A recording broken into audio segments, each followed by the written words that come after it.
If you are a member urgently seeking to know how to recover deleted files from iPhone, please go through this video with 7 noteworthy approaches. After that, not only will you be able to retrieve what you've lost, but you'll learn some other tips on iOS data recovery. Recover deleted file on iPhone. Recently deleted folder. The recently deleted album or folder in an iPhone saved your deleted photos and videos for 30 days. And before that deadline, you can try to find and recover what you deleted from within. Find deleted stuff on iPhone using Files app. We just said that the Photos and Notes app could save deleted items within its recently deleted album. The same design has been adopted in the Files app. Get back deleted files on iPhone from iCloud. iCloud is also shipped with the recently deleted folder, like in some native iPhone apps above. All the deleted images and video clips can be kept for up to 40 days. Find deleted things on iPhone from iCloud Backup. Apple keeps your most recent iPhone backup in iCloud,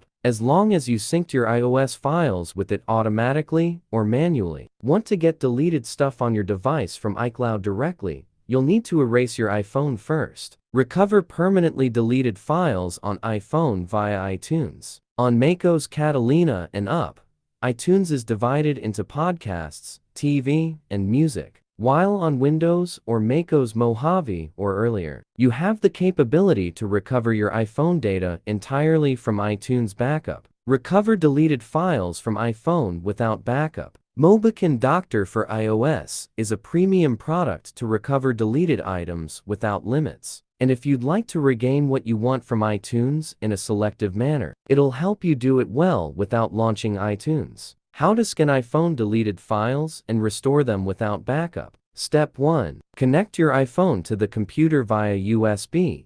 Step 2. Select the data types you want to get back and click Start Scan. Step 3. Click on the Recover to Computer